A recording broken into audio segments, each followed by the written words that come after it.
Assalamualaikum warahmatullahi wabarakatuh. Pada kesempatan kali ini saya akan mempresentasikan materi mengenai hukum ketenagakerjaan dalam perspektif hukum ekonomi. Materi ini membahas bagaimana pemerintah memberikan perlindungan hukum kepada tenaga kerja Indonesia, baik yang bekerja di dalam negeri maupun di luar negeri. Pertama-tama mari kita panjatkan puji syukur atas kehadiran Allah yang atas rahmat dan ridhonya kita bisa berkumpul di sini dalam keadaan sehat walafiat, dan tak lupa kita ucapkan salawat kepada Nabi kita Nabi Muhammad SAW. Untuk pengertian hukum ketenagakerjaan dalam perspektif ekonomi, hukum ketenagakerjaan dalam perspektif hukum ekonomi adalah keseluruhan aturan hukum yang mengatur hubungan antara tenaga kerja, pengusaha, dan pemerintah dalam kegiatan ekonomi, guna menciptakan keseimbangan antara kepentingan pekerja dan dunia usaha serta menjamin kesejahteraan masyarakat. Hukum ketenagakerjaan tidak hanya mengatur masalah pekerjaan, upah, dan hubungan kerja, tapi juga berfungsi sebagai alat untuk mendukung pembangunan ekonomi nasional. Dalam perspektif hukum ekonomi, tenaga kerja dipandang sebagai salah satu faktor produksi yang sangat penting dalam menjalankan kegiatan ekonomi dan meningkatkan produktivitas negara. Tujuan hukum ketenagakerjaan dalam perspektif hukum ekonomi antara lain melindungi hak tenaga kerja, menciptakan hubungan kerja yang harmonis antara pekerja dan pengusaha, menjamin kesejahteraan pekerja, mendukung pertumbuhan ekonomi dan investasi, mengurangi pengangguran dan kemiskinan, serta menjaga stabilitas ekonomi dan sosial masyarakat. Untuk peran pemerintah dalam perspektif hukum ekonomi yaitu berperan sebagai pembuat regulasi ketenagakerjaan, pengawas pelaksanaan hak dan kewajiban pekerja serta pengusaha, pelindung tenaga kerja dan eksploitasi, pendorong terciptanya lapangan kerja dan investasi.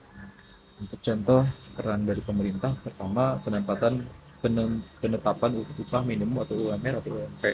Pemerintah menetapkan upah minimum untuk melindungi kesejahteraan pekerja agar memperoleh penghasilan yang layak sekaligus menjaga stabilitas ekonomi masyarakat. Kedua, jaminan sosial ketenagakerjaan atau BPJS Ketenagakerjaan. Perusahaan wajib mendaftarkan pekerjanya ke BPJS Ketenagakerjaan untuk memberikan perlindungan terhadap kecelakaan kerja, hari tua, dan kematian. Ketiga, aturan pemutusan hubungan kerja PHK. PHK tidak boleh dilakukan secara sepihak. Pengusaha wajib memberikan pesangon dan hak pekerja sesuai peraturan perundang-undangan. 4. Pelindungan tenaga kerja Indonesia atau TKI. Pemerintah mengatur penempatan dan perlindungan pekerja imigran Indonesia agar terhindar dari perdagangan manusia dan eksploitasi. Kelima, pelatihan dan pengembangan tenaga kerja. Pemerintah melalui balai latihan kerja memberikan pelatihan keterampilan untuk mengurangi pengangguran. 6. Pengaturan jam kerja dan cuti. Hukum ketenagakerjaan mengatur batas jam kerja, waktu istirahat, dan hak cuti pekerja. Itu merupakan salah satu beberapa contoh peran dari pemerintah dari perspektif hukum ekonomi ini. Untuk Undang-Undang Nomor 13 Tahun 2003 tentang Ketenagakerjaan, Undang-Undang Nomor 13 Tahun 2003 adalah undang-undang yang mengatur hak segala hal mengenai ketenagakerjaan di Indonesia, mulai dari hubungan kerja, hak dan kewajiban pekerja maupun pengusaha, hingga perlindungan tenaga kerja. Undang-undang ini dibuat karena kondisi ketersediaan di Indonesia pada saat itu mengalami banyak masalah, terutama setelah krisis ekonomi di tahun 1997. Sebelum adanya undang-undang ini, perlindungan terhadap pekerja masih lemah dan aturan ketenagakerjaan tersebar di berbagai peraturan yang belum terpadu. Pemerintah kemudian membuat Undang-Undang Nomor 13 Tahun 2003 untuk memperbaiki sistem ketenagakerjaan di Indonesia. Seperti contohnya pada krisis moneter tahun 1997, krisis ekonomi menyebabkan banyak perusahaan bangkrut, meningkatnya pengangguran, PHK massal terjadi di berbagai sektor, kesejahteraan pekerja menurun. Selain itu, sebelum undang-undang ini dibuat, sering terjadi pada pekerja tenaga kerja di Indonesia berupa upah rendah, jam kerja berlebihan, PHK sepihak, tidak adanya jaminan sosial, dan kondisi kerja yang tidak layak. Keadaan ini membuat pemerintah perlu membuat aturan yang lebih jelas untuk melindungi tenaga kerja. Tujuan utama dari Undang-Undang Ketenagakerjaan ini adalah memberikan perlindungan kepada tenaga kerja, menjamin hak-hak pekerja, meningkatkan kesejahteraan pekerja, menciptakan hubungan kerja yang harmonis, mengurangi pengangguran, dan mendukung pembangunan ekonomi nasional. Nah, selanjutnya Undang-Undang Nomor 39 Tahun 2004 tentang penempatan dan perlindungan tenaga kerja di Indonesia di luar negeri adalah undang-undang yang mengatur tentang penempatan dan perlindungan tenaga kerja Indonesia TKI yang bekerja di luar negeri.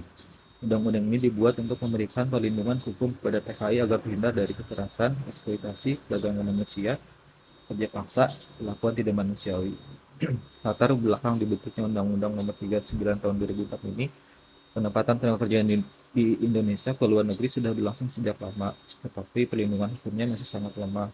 Pengiriman tenaga kerja Indonesia ke luar negeri mulai berkembang sejak tahun 1970-an ketika krisis moneter. Ketika itu, lapangan kerja di Indonesia terbatas, angka penganggurannya tinggi, banyak negara membutuhkan tenaga kerja murah. Sebelum Undang-Undang Nomor 39 Tahun 2004 ini, pengiriman tenaga kerja hanya diatur melalui peraturan menteri, keputusan pemerintah, ordonansi selama peninggalan kolonial Belanda, yaitu ordonansi tentang pengerahan orang Indonesia untuk melakukan pekerjaan di luar negeri atau Statsbal tahun 1887 nomor 8. Dan dikarenakannya banyak warga Indonesia bekerja di luar negeri, banyak TKI mengalami kekerasan dan pelanggaran HAM, perlindungan hukum sebelumnya masih lemah, meningkatnya kasus perdagangan manusia dan pendapatan ilegal TKI. Maka dibuatkanlah Undang-Undang Nomor 39 Tahun 2004. Tujuan dibuat undang-undang ini adalah melindungi hak dan martabat TKI, menjamin keselamatan TKI sebelum, selama, dan setelah bekerja, mengatur penempatan TKI secara legal dan teratur, mencegah perdagangan manusia dan penempatan ilegal, memberikan kepastian hukum bagi TKI dan perusahaan penyalur. Untuk bentuk lembaga penempatan tenaga kerja Indonesia yang mau bekerja di luar negeri adalah badan atau pihak yang memiliki wewenang untuk menyalurkan dan menempatkan tenaga kerja Indonesia agar dapat bekerja di luar negeri secara resmi, legal, dan sesuai peraturan undang-undang. Sebelum Undang-Undang Nomor 39 Tahun 2004 sudah ada izin bagi perusahaan penyalur TKI, tetapi belum menggunakan sistem SIPPTKI yang jelas dan ketat seperti setelah undang-undang tersebut berlaku. SIPPTKI baru ditegaskan secara resmi dalam Undang-Undang Nomor 39 Tahun 2004 untuk memperkuat pengawasan dan perlindungan TKI. Untuk pengertian dari SIPPTKI ini adalah Surat Izin Pelaksana Penempatan Tenaga Kerja di Indonesia. SIPPTKI adalah izin resmi yang diberikan oleh Menteri Ketenagakerjaan kepada perusahaan swasta yang ingin melakukan penempatan tenaga kerja Indonesia ke luar negeri.